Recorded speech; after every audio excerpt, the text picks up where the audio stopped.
Cybersecurity Update March 31, 2023. Unmasking Cybercriminals and Combating Cyberthreats. The past day has been filled with cybersecurity news, from arrests in phishing scams to the discovery of new zero-day exploits.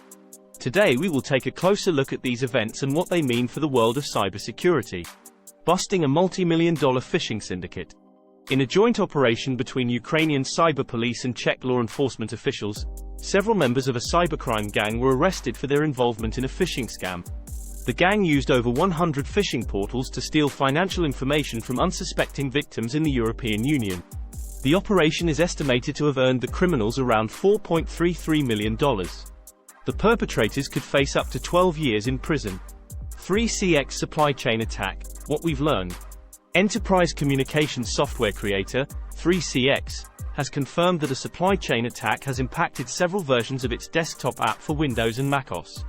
The company is working with Google-owned Mandiant to review the incident and is urging customers to update to version 18.12.422. The extent of the attack is still unknown, but it is suspected that the attackers may have compromised the software build pipeline. The attack has been attributed to North Korean state-sponsored group Labyrinth Cholima. Biden's cybersecurity strategy, a path to improved AppSec.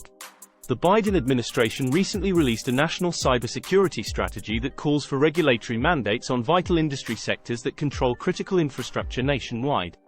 The strategy aims to ensure minimum cybersecurity measures for companies providing critical infrastructure, but developers may not be adequately equipped to handle application security.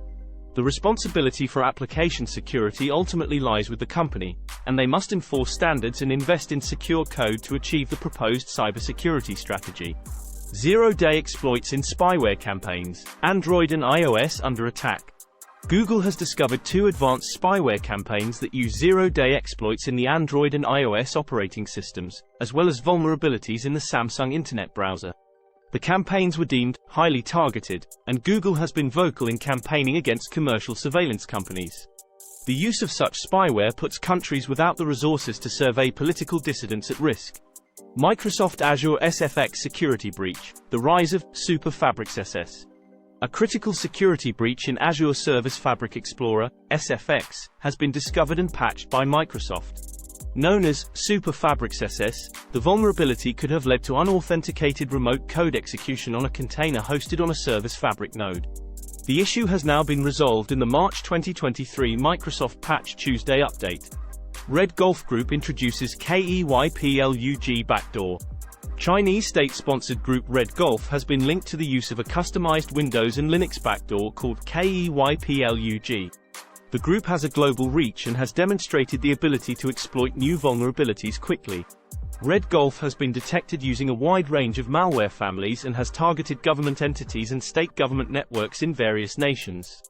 Organizations are advised to regularly patch their systems and monitor external-facing network devices to guard against Red Golf and other advanced persistent threats.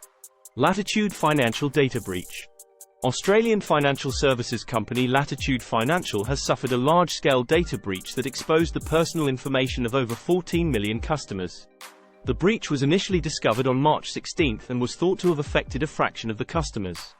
The data breach was later found to be more extensive than originally believed and involved the theft of customer names, addresses, telephone numbers, driver's license numbers, passport numbers, and Medicare numbers. That wraps up today's cybersecurity brief.